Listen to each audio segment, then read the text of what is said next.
अस्सलाम वालेकुम and welcome to doctor Nausheeba Salman skin solutions. आज मैं तो क्योंकि बहुत पुराना आप लोगों के साथ कोऑर्डिनेट करती हूँ, but today I am at a different forum और इसलिए मैं अपना इंट्रोडक्शन जो है वो आपको देना चाहूँगी। बेसिकली जो है वो I am a dermatologist and aesthetic dermatologist, या फिर आप उसको एस्थेटिक फिजिशियन या एस्थेटिशियन भी कह सकते हैं। मैंने अपनी रिक्वायरमेंट्स जो हैं वो MBBS के बाद जो है वो पाकिस्तान में पेन से पूरी की, और उसके बाद जो है वो मैंने डी डर्म किया इंग्लैंड से। I have done 2 D derms from England, और मुझे प्रैक्टिस करते हुए डर्मेटोलॉजी और एस्थेटिक प्रैक्टिस करते हुए ऑलमोस्ट 17 ईयर्स हो गए हैं। प्रीवियसली मैं 3 क्लिनिक्स जो है वो रन करती थी। कराची में भी मेरी प्रैक्टिस थी, लाहौर में भी और इस्लामाबाद में।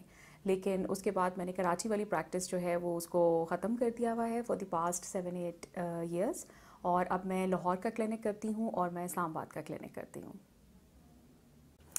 जब हम डर्मेटोलॉजी की बात करते हैं तो डर्मेटोलॉजी जो है वो सिर्फ खाली स्किन से रिलेटेड नहीं होती है, उसमें हेयर, नेल यानी कि हमारे जितने अपेंडेजेस हैं वो उसमें इंक्लूडेड होते हैं।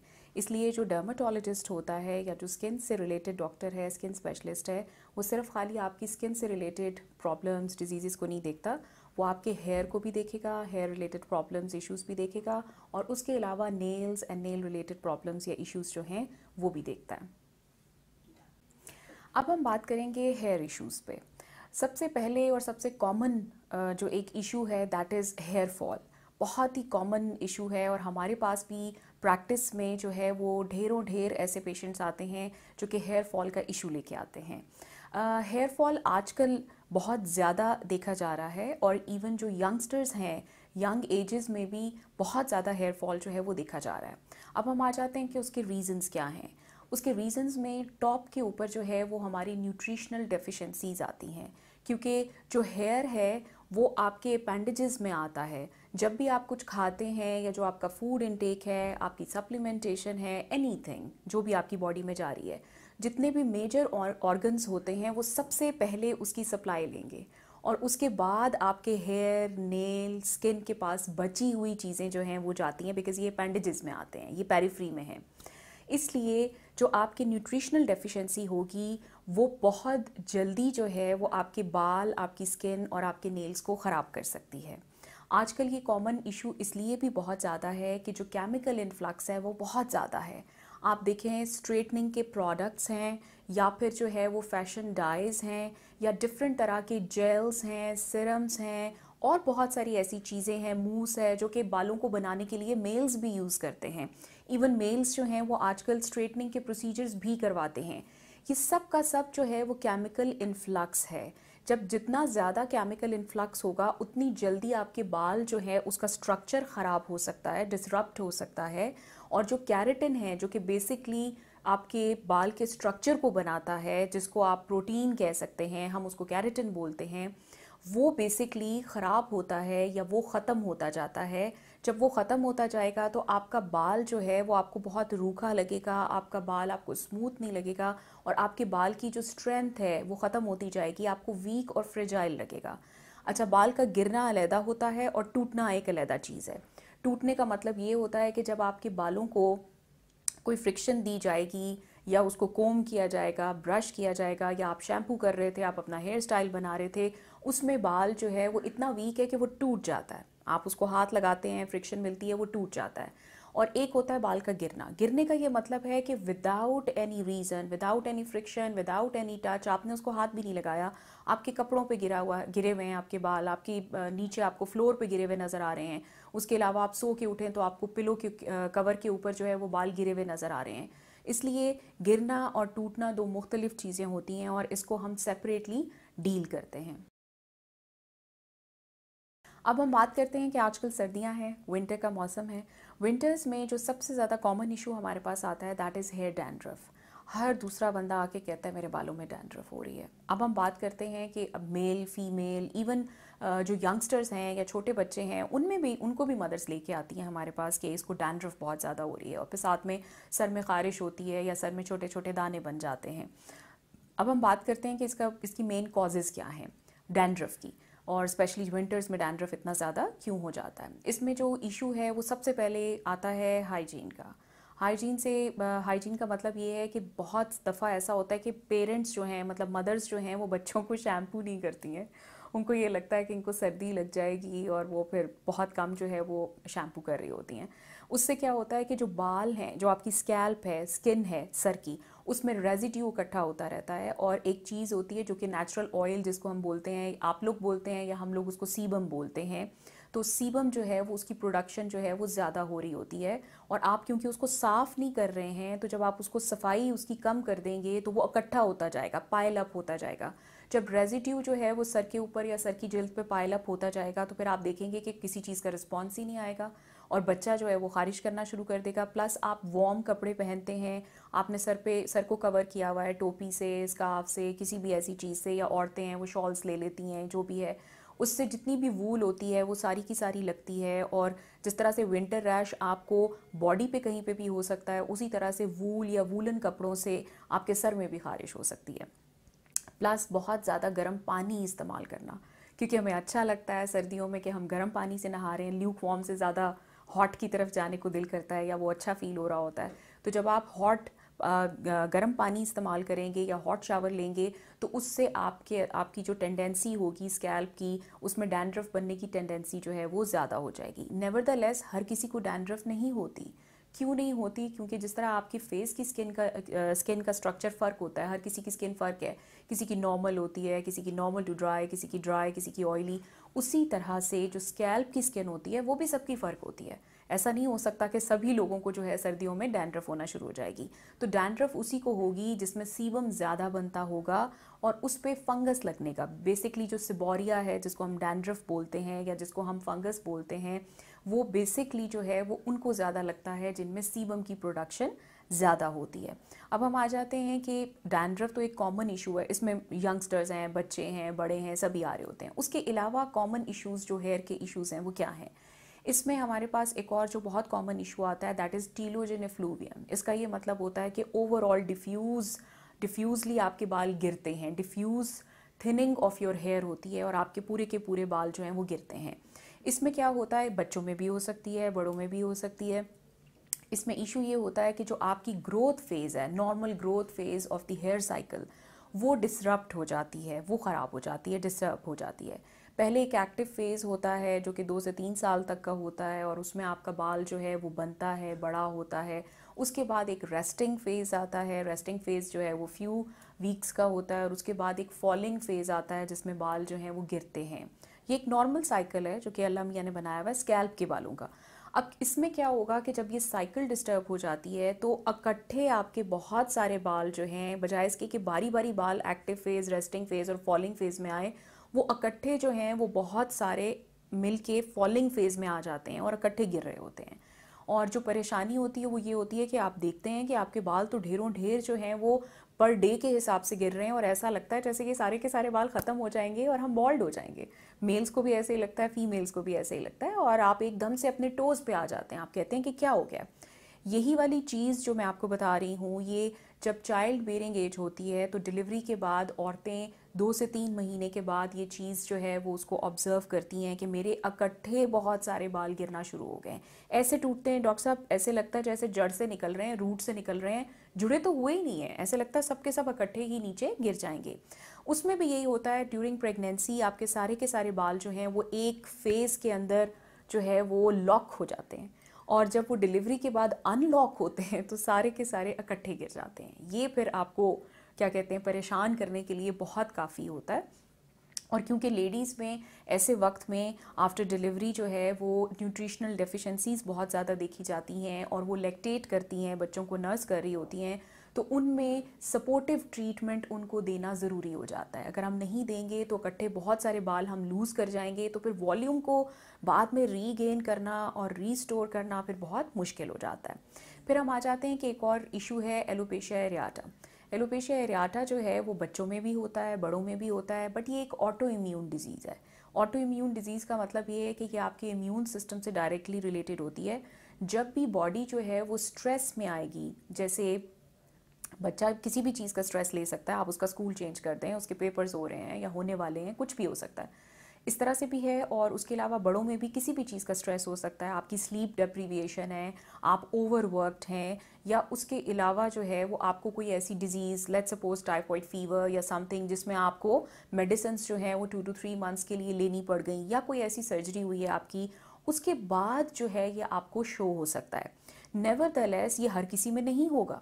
बहुत सारे लोग स्ट्रेस में आते हैं, बहुत सारे बच्चे आते हैं, बट उसका ये मतलब तो नहीं कि सबको एलोपेशिया एरियाटा हो जाएगा।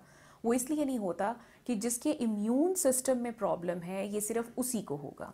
एलोपेशिया एरियाटा में राउंड राउंड तो नहीं कह सकते, मतलब हेयरलेस पैचेस बनते हैं। ये कहीं पे भी बन सकते हैं, ये सर पे भी बन सकते हैं, या आपके जहाँ जहाँ बाल हैं बॉडी पे, इवन आपके आईब्रोज पे आपकी आई लैशेज जा सकती हैं, आपकी मस्टैशेस जा सकती हैं, आपकी बियर्ड जा सकती है, दाढ़ी, मूछें। उसके अलावा आपकी बॉडी पे कहीं पे भी आपको हेयरलेस पैचेस जो हैं वो नज़र आ सकते हैं। ये ऑटो इम्यून होता है, और इसमें बहुत ज़रूरी होता है कि आप पेशेंट जो है वो कंसल्ट कर ले डॉक्टर को, ताकि वो इसको टाइमली रोक सके। अगर आप इसका इलाज नहीं करते या इसको रोकते नहीं हैं तो ये बढ़ भी सकती है। जैसे एक पैच से 2-3 पैचेस, 5-6 पैचेस भी बन सकते हैं, या अगर सर पे पहले बने थे तो उसके बाद बाकी कोई और एरिया बॉडी का इन्वॉल्व हो सकता है, या फेस पे आ सकता है। तो ये चीज़ें जो हैं, इसके ये अगर इशू हो तो इसको आपको फ़ौरन कंसल्ट करना चाहिए, ताकि आप डॉक्टर को दिखा के जो भी ज़रूरी रिक्वायर्ड चीज़ है उसको ले सकें। लेकिन एक बात याद रखें, एलोपेशिया एरियाटा ऑटो इम्यून डिजीज़ है, और उसको आप बॉडी से ख़त्म नहीं कर सकते। We need to monitor it. हम उसको ऑब्जर्व करवाते रहते हैं और उसके बाद उसको मॉनिटर रखते हैं, ठीक है। तो ये कुछ कॉमन इश्यूज़ थे। एक और जो एडल्ट्स में बड़ा कॉमन इशू है, that is the dye allergy. Dye allergy के साथ बहुत ज़्यादा लोग आते हैं, because early greying chemical influx की वजह से आजकल कुछ ज़्यादा ही देखी जाती है। बाकी ये जेनेटिकली होता है, हम बालों को वाइट होने से, ग्रे होने से रोक नहीं सकते। कम कम करना या डिले करना थोड़ा सा पॉसिबल है, और वो इस तरह से हम करते हैं कि हम केमिकल इन्फ्लक्स जो है वो मिनिमम करा देते हैं। बट आपने देखा होगा इतना केमिकल इन्फ्लक्स है, और ऊपर से फिर ग्रेइंग है उसको कवर करने के लिए आप बार बार जो है वो डाइज जो हैं वो लगाते हैं। जितना ज़्यादा आप डाई यूज़ करते जाएंगे उतना ज़्यादा damage to the colour making cells of the hair, यानी कि जो रंग बनाने वाले या रंग देने वाले सेल्स हैं आपके बालों को, वो उतने ही तेज़ी से डैमेज होते हैं, तो आपकी और ज़्यादा ग्रेइंग होती है। इसमें हम पेशेंट्स को ये कहते हैं कि आप लेसर ईवल चूज़ करें। इसका ये मतलब है कि ऐसे बहुत सारे मेडिकेटेड डाइज हैं जिसमें फॉर्मेल्डिहाइड, रिसोर्सिन, पीपीडी और उसके अलावा अमोनिया, चारों चीज़ें नहीं होती हैं। याद रखें, जब आप ओवर द काउंटर ख़रीदेंगे तो वो आपको अमोनिया फ्री कह के दे देंगे, लेकिन उसमें बाकी सारी चीज़ें हैं, वो आपका पर्पस फुलफिल नहीं कर सकता। इसलिए आप लेसर ईवल डाइज को चूज़ करें, करते रहें डाई। लेकिन एक बहुत इंपॉर्टेंट बात यह है कि जब आप अपना डाई लगाएंगे तो आपको कलर सेफ शैम्पू भी चेंज करना पड़ेगा। आप नॉर्मल शैम्पू नहीं कर सकते। अगर आप नॉर्मल, जैसे हर कोई शैम्पू कर रहा होता है, आप कोई सा शैम्पू खरीद के लगाएंगे तो उससे आपका डाई, क्योंकि वो कलर सेफ नहीं होता, वो आपका डाई जल्दी उतारेगा। जब आपका डाई जल्दी उतरेगा तो फिर आपको डाई ज़्यादा जल्दी ज़्यादा फ्रीक्वेंटली करना पड़ेगा। आप जितना फ्रीक्वेंट डाई करते जाएंगे उतनी जल्दी आपके बाल जो हैं वो ख़राब होंगे और भी ज़्यादा ग्रे होंगे। इसलिए हम ये सजेस्ट करते हैं कि आप डाइज में लेसर ईवल डाइज चूज़ करें। आप ग्रे हेयर को कवर करें, क्यों नहीं करना। हम तो बिल्कुल नहीं कहेंगे कि आप वाइट हेयर के साथ रहें। और उसके साथ साथ जो है वो आपने अपना शैम्पू चेंज करना होता है, क्योंकि अगर आप शैम्पू चेंज नहीं करेंगे तो आपका डाई बहुत जल्दी उतरेगा और फिर आपको बहुत जल्दी डाई लगाना पड़ेगा, तो केमिकल इन्फ्लक्स जो है वो ऑटोमेटिकली ज़्यादा हो जाएगा। उसी तरह से डाई रिलेटेड एलर्जीज़ बहुत होती हैं, उन पेशेंट्स को भी हम यही एडवाइस करते हैं कि आप लेसर ईवल चूज़ कर लें। ये आप बियर्ड पे भी कर सकते हैं, मस्टैशेस पे भी ये वाले डाइज कर सकते हैं, उसमें कोई इशू नहीं है। तो हम उनको इसीलिए लेसर ईवल जो है वो डाइज बता देते हैं। आप डाई करते भी रहेंगे लेकिन आपके बाल जो हैं वो ख़राब नहीं होंगे। अब हम बात करेंगे कि ऐसी कौन कौन सी मोडालिटीज़ हैं, ऐसी कौन कौन सी थेरेपीज़ हैं कि अगर इनमें से कुछ भी होता है तो हम उसमें यूज़ करते हैं बालों को रिस्टोर करने के लिए या बालों की हेल्थ को रीगेन करने के लिए। इसमें बहुत सारी चीज़ें हैं। हम मिनिमम वाली से स्टार्ट करेंगे। सबसे पहले तो हम हिस्ट्री टेकिंग बहुत इंपॉर्टेंट है। उसके बाद फिर ब्लड टेस्ट करवाए जाते हैं, जिससे हमें ये पता चलता है कि कोई न्यूट्रिशनल डेफिशिएंसी या बॉडी में कोई हार्मोनल चेंज तो नहीं है। जैसे थायराइड का इशू जो है वो बहुत कॉमनली देखा जाता है, और ऐसे पेशेंट्स के बाल बिल्कुल रूखे, खुश्क और लाइफलेस होते हैं और गिरते भी हैं, और टोटल वॉल्यूम उनका जो है वो रिड्यूस होना शुरू हो जाता है। मतलब बाल 10 ही हैं, पहले भी 10 थे, लेकिन अभी देखने में वो 5-6 लग रहे हैं, क्योंकि वो पतला होता जाएगा तो ऐसे आपको फील होगा। तो उसमें ब्लड टेस्ट करवाना या ब्लड केमिस्ट्री करवाई जाती है, उस समय पता चलता है कि कोई इंटरनल इशू या कोई हार्मोनल इशू तो नहीं है जिसको एड्रेस करने की ज़रूरत है, वरना आप ऊपर से कुछ भी करेंगे तो बहुत अच्छा रिजल्ट जो है वो नहीं आता। उसके बाद बारी आती है एप्लीकेशंस की, जो हम लगाने के लिए देते हैं। उसके बाद बारी आएगी ओरल मेडिसिन की, जो हम खाने के लिए देते हैं।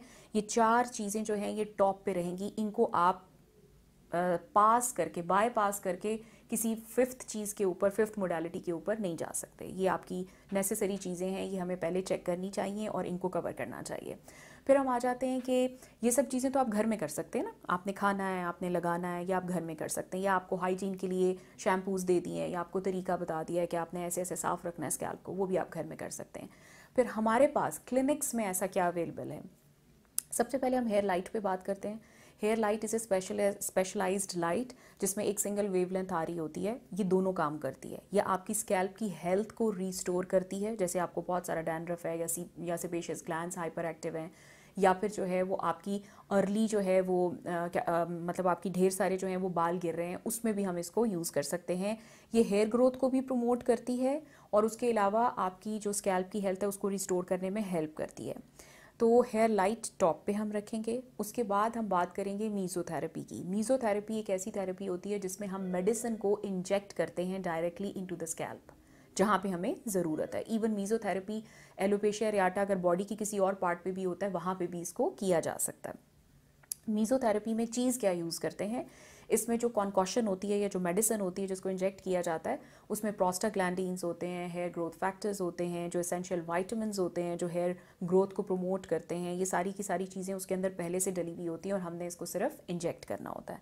फिर हम आ जाते हैं कि पीआरपी में हम ये करते हैं कि आपका जो ब्लड होता है उसको निकाल लेते हैं, विदड्रॉ उसको ड्रॉ करते हैं। आपका ब्लड ड्रॉ करने के बाद उसमें से रेड सेल्स को निकाल देते हैं और बेसिकली जो है वो प्लेटलेट रिच प्लाज्मा जो होता है उसको अलग कर लेते हैं और फिर उसको री इंजेक्ट किया जाता है। और ये प्रमोट करता है हेयर री ग्रोथ को। जैसे हमने किसी की जो फॉल है, हेयर फॉल है, वो रोकती हुई है, या कोई और इशू था वो हमने कवर कर लिया हुआ है, और अब हमारे पास जो इशू है वो इतना है कि हम अपनी हेयर ग्रोथ जो है वो उसको प्रमोट करना चाहते हैं या हम उसका वॉल्यूम रीगेन करना चाहते हैं वापस, उसमें इसको यूज़ किया जाता है। जो सर्जिकल प्रोसीजर्स होते हैं उसमें फिर हम हेयर ट्रांसप्लांट की बात करते हैं। हेयर ट्रांसप्लांट जो है उसमें ऐसा एरिया जहाँ पे आपके हेयर फॉलिकल्स नहीं है, जैसे हमारी पाम है, पाम पे कोई हेयर फॉलिकल नहीं है, अगर कोई भी सर का एरिया ऐसा हो गया हुआ है तो फिर हम वहाँ पे दूसरी जगह से हेयर फॉलिकल लेके उसको लगा देते हैं।